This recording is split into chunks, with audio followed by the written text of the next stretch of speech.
Hey girl, bienvenue sur ce podcast, premier épisode, je suis super contente, j'étais grave excitée de faire ça. Ça fait un moment que je me tâtais entre YouTube et les podcasts et finalement j'ai un petit peu opté pour les podcasts. Je sais pas si YouTube arrivera derrière, mais en tout cas là je suis trop happy d'être ici et je suis super heureuse de partager avec vous un petit peu mon journal de bord, on va dire, et d'échanger avec vous sur plein de thématiques autour du bien-être, du lifestyle, de la santé mentale, etc. Voilà, dans ce premier podcast, en fait, je voudrais vous parler des 11 habitudes qui ont clairement changé ma life, genre vraiment changé ma life.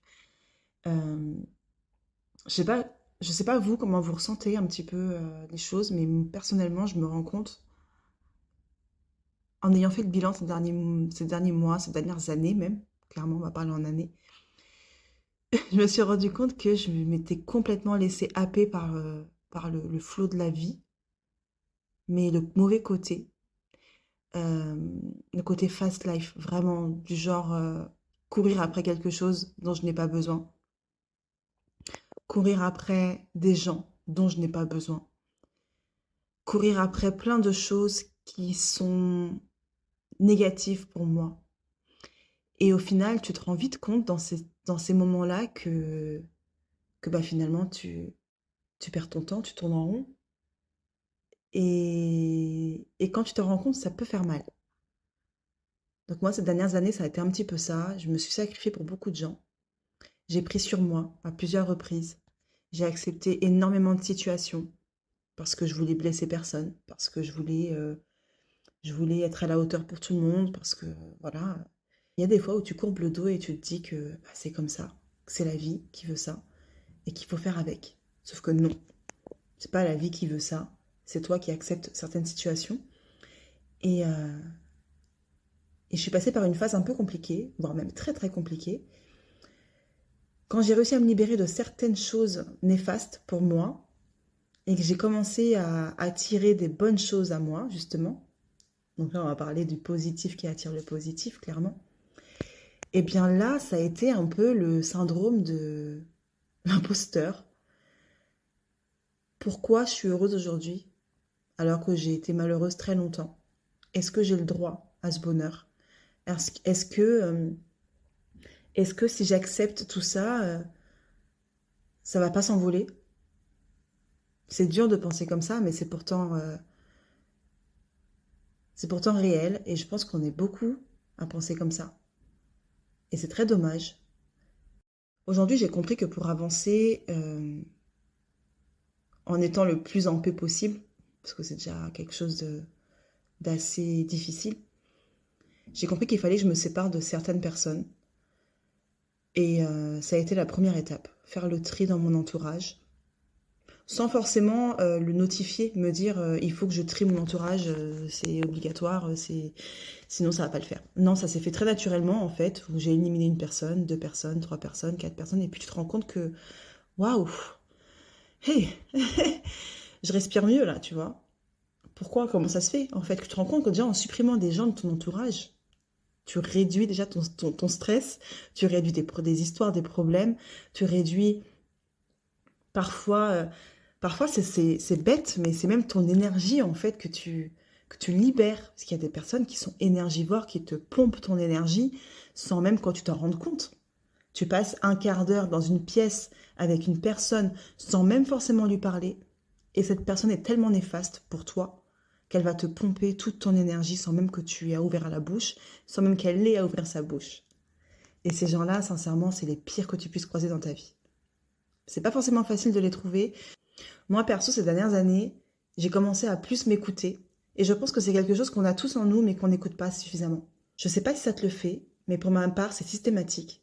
Lorsque je suis en train de discuter avec une personne, que ce soit une personne que je croise 5 minutes, que je croise un quart d'heure, une heure, si cette personne est néfaste pour moi, de suite, je vais le sentir.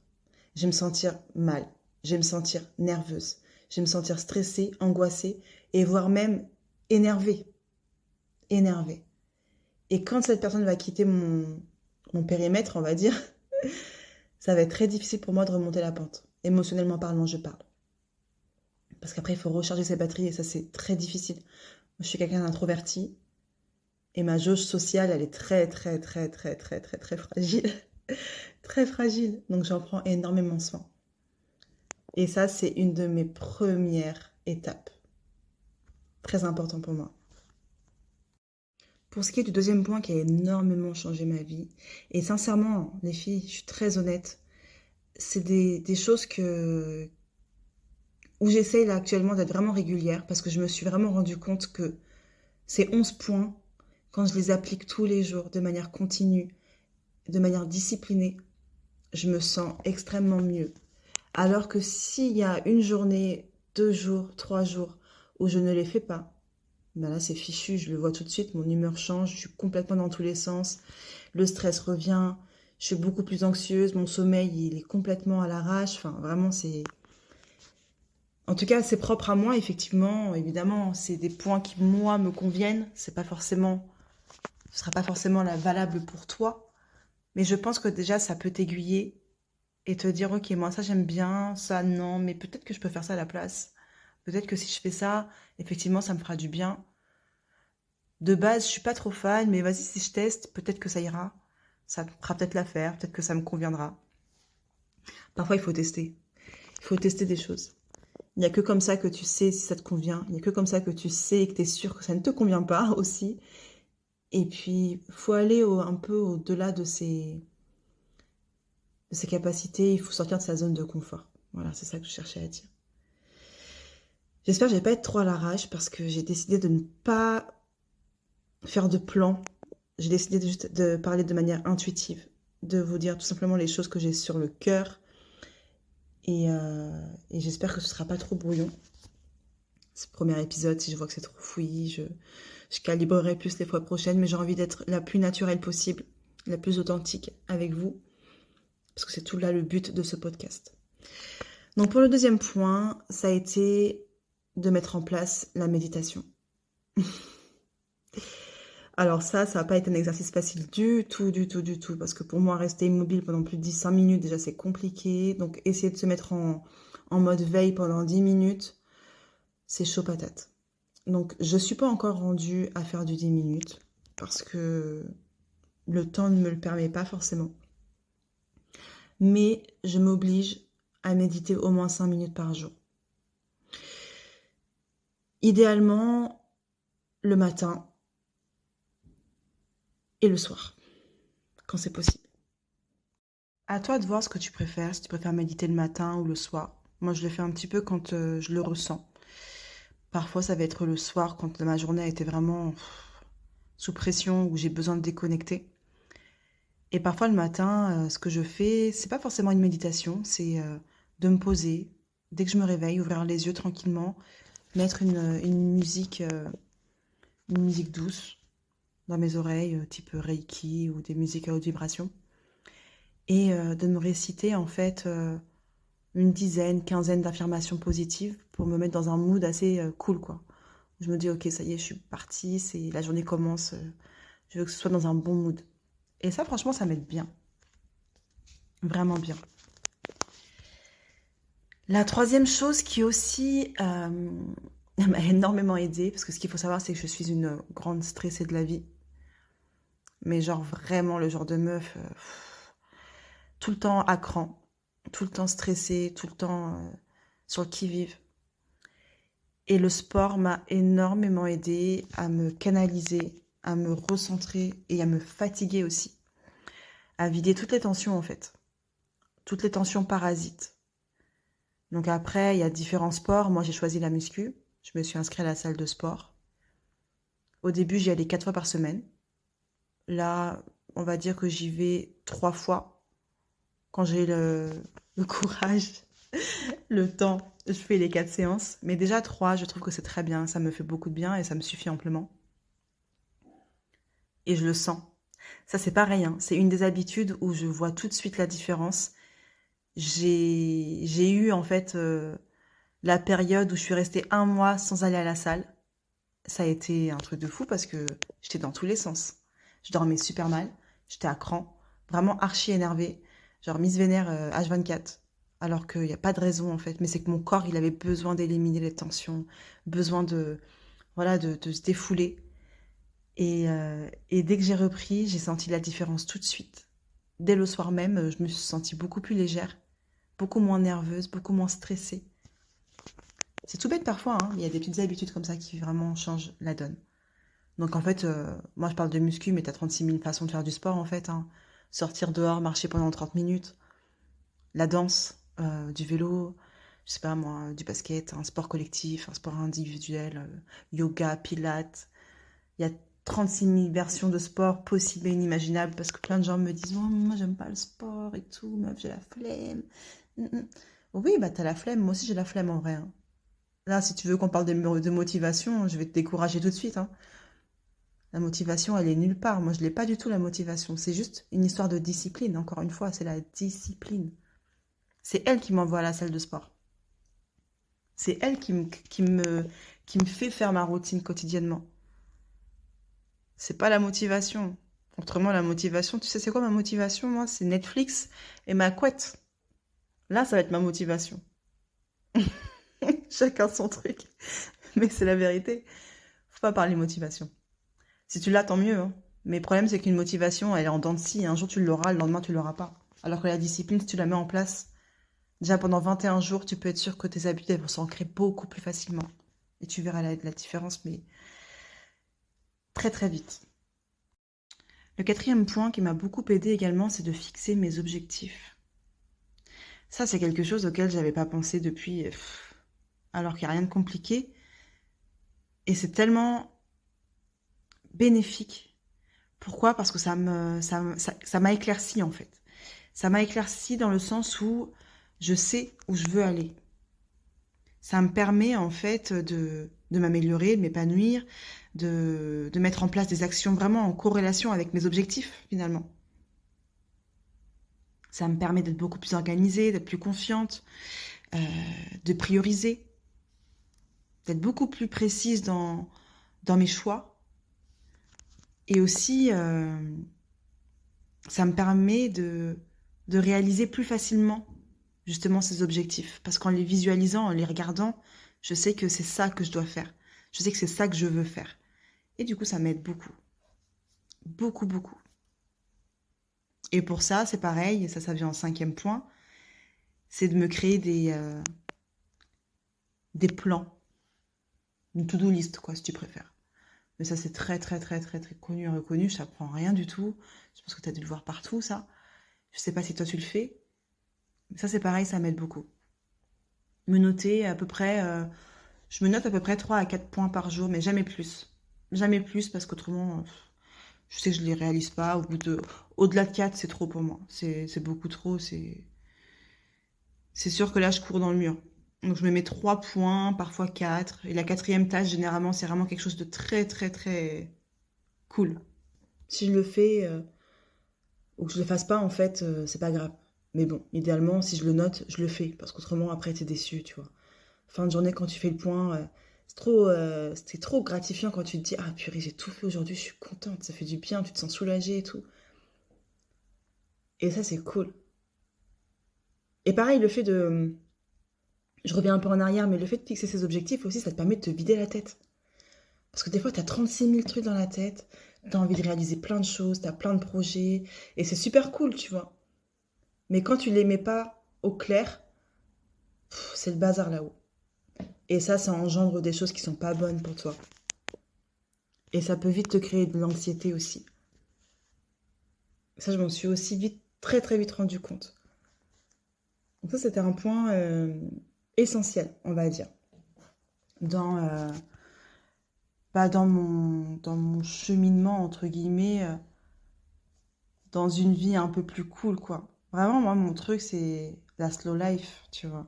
Ça, c'est vraiment d'avoir une vie douce, des moments du quotidien, des moments doux, des activités qui me font du bien. Encore, je reviens encore au même point, mais voir des gens qui me font du bien, sortir dans des endroits qui me font du bien, ça, c'est primordial. Le sixième point aussi, ça a été de lire, de commencer à lire. Parce que là, tout à l'heure, je rigolais, je te parlais de Netflix, ma couette et tout. En vrai, j'adore Netflix, hein. Je passe beaucoup de temps sur Netflix. Mais je passe aussi beaucoup de temps à lire.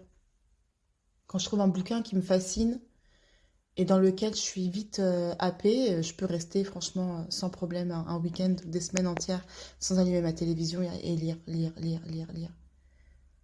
Et ça, je me suis rendu compte aussi que le fait d'intégrer cette activité dans mon quotidien, waouh, ça fait du bien parce que c'est des moments en fait de calme où tu déconnectes.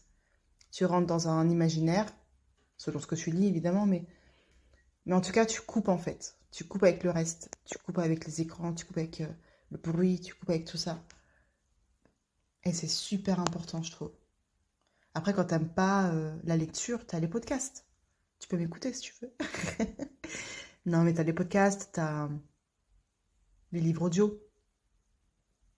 Ou même simplement écouter la musique, en fait. Ce sont des choses vraiment qui font du bien, je trouve, qui te permettent de t'évader un peu. Et franchement, aujourd'hui, s'évader, l'évasion, je crois qu'on en a tous vraiment besoin, en fait. Ah là là, le septième point, là, ça a été le plus difficile. Et j'ai honte. Franchement, j'ai honte. Tu sais, c'est quoi? C'est de réduire mon temps sur les réseaux sociaux. Et c'est pas abusé de te dire que c'était le plus difficile. Moi, quand je te dis ça, je me dis, mais n'importe quoi. N'importe quoi. Mais en fait, j'étais tellement accro à ça que, genre, le premier geste que j'avais le matin, c'était de me connecter à mon Insta, s'il te plaît, d'aller voir si j'avais reçu des notifs, ou d'aller regarder et scroller les comptes des gens dont je n'ai strictement rien à cirer en plus, d'aller voir les stories de Pierre-Paul Jacques, alors que pareil, j'en ai strictement rien à carrer, et que tu te retrouves à lire le message de ta pote, et après tu te retrouves à répondre, et après tu te retrouves à aller commenter, et liker, et machin, et tu te retrouves au bout de 2 minutes que ça se transforme en 1 heure. Mais t'imagines la perte de temps et toutes les informations que tu balances à ton cerveau les 5 premières minutes de ton réveil. Non. Ça, c'est vraiment le truc. Ça a dégagé de mon quotidien et ça a tout changé en fait. Ça, clairement, c'est le truc, même j'aurais dû le mettre en premier sur ma liste, là, depuis tout à l'heure, parce que c'est vraiment le truc. Les réseaux, c'est super, hein, c'est cool, c'est cool. C'est cool. À petite dose en fait. Il faut vraiment doser parce que ça peut vraiment vite devenir néfaste. Et pas que sur le fait que je perdais mon temps dessus, c'est que même ça avait un impact négatif sur moi parce que j'étais toujours en train de me dire, ah mais, oh la chance, elle est partie aux Maldives, oh là là, comment elle est gaulée, et pourquoi moi quand je mange ça, ça marche pas, je perds pas de poids, ah j'ai trop envie de manger ça, oh là là, mais moi je sais pas cuisiner, ou j'ai la flemme. Ça t'apporte quoi en fait? Moi, ça m'apportait que des trucs comme ça, que du négatif. J'enviais la vie des gens que je ne connaissais absolument pas, alors que moi-même j'ai bien conscience que ce qu'elles nous montrent ou que ce que ces gens nous montrent, ce n'est qu'une infime partie de leur quotidien.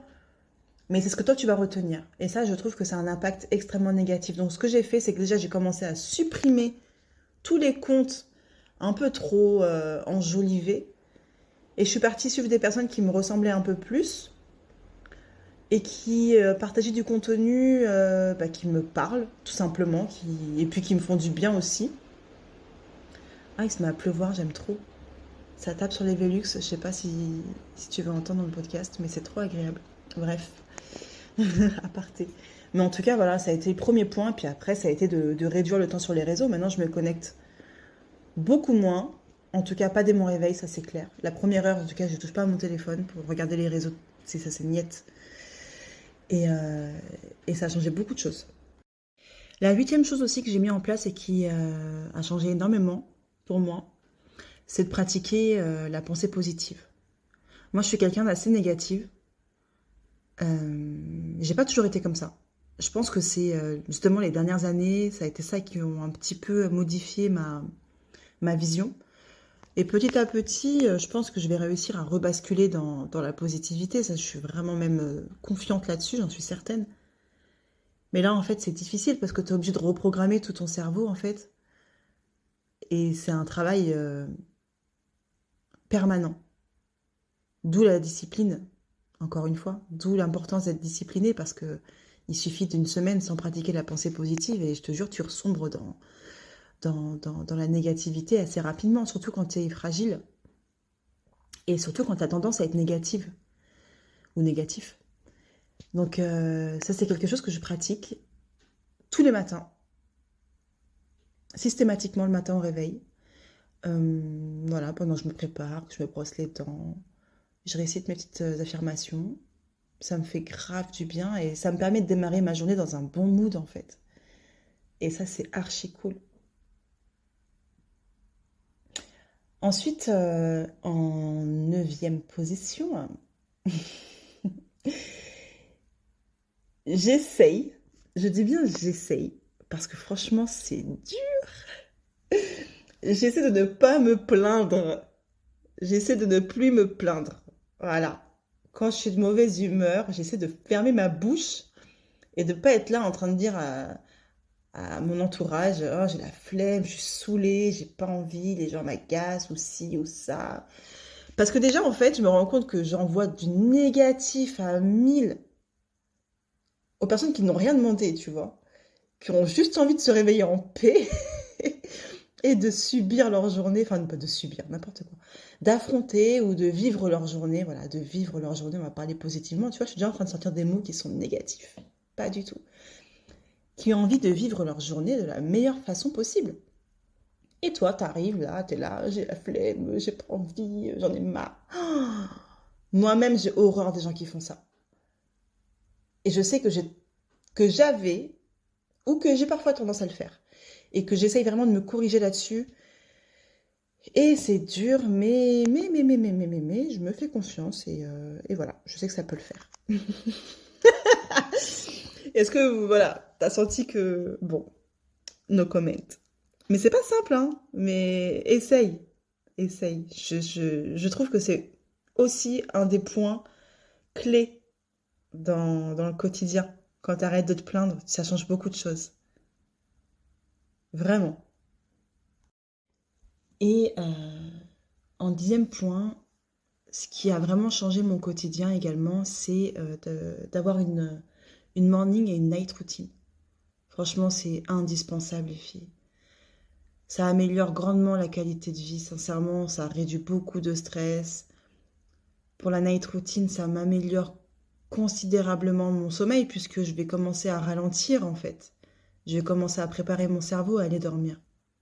Donc ça peut être plein de choses, ça peut être en lisant, ça peut être en faisant un peu de yoga, en méditant.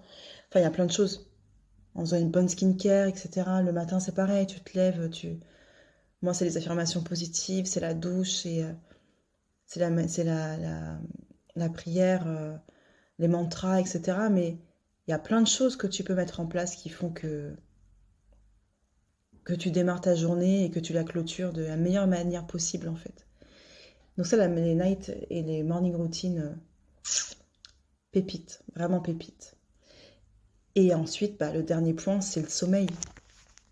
Je le mets en dernier pour clôturer parce que c'est pareil, c'est un point extrêmement important. Moi, je sais que c'est un des facteurs qui a fait que, à un moment donné, j'ai commencé à partir en cacahuète. C'est que je ne dormais plus, j'étais en mode insomniaque.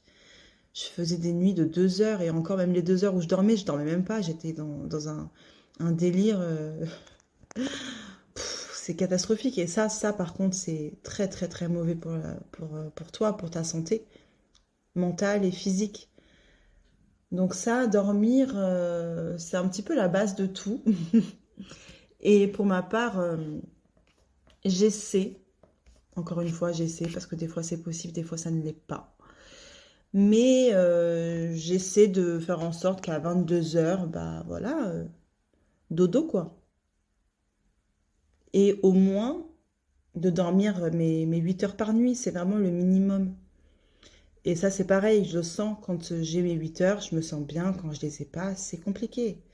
Parce que derrière, il faut aller au sport, derrière, il faut avoir l'énergie d'aller travailler, derrière, il faut rester concentré, derrière, il faut assumer plein de choses. Et le sommeil, ça t'aide à assumer beaucoup de ces choses. Donc ouais, je pense que c'est un des points très importants aussi qui me permet de maintenir un peu mon équilibre. Voilà pour ce premier épisode. J'espère que ça t'a plu. J'espère que que toutes ces petites choses que j'ai mises en place pour moi t'aideront. J'espère qu'il y a des petites choses qui t'ont inspiré et que voilà, que peut-être te donnera envie de créer ta propre routine ou peut-être de tester la mienne, je ne sais pas.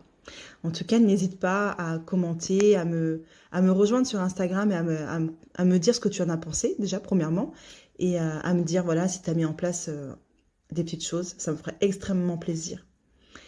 Et je te dis bah, à bientôt au prochain épisode. Ciao, ladies!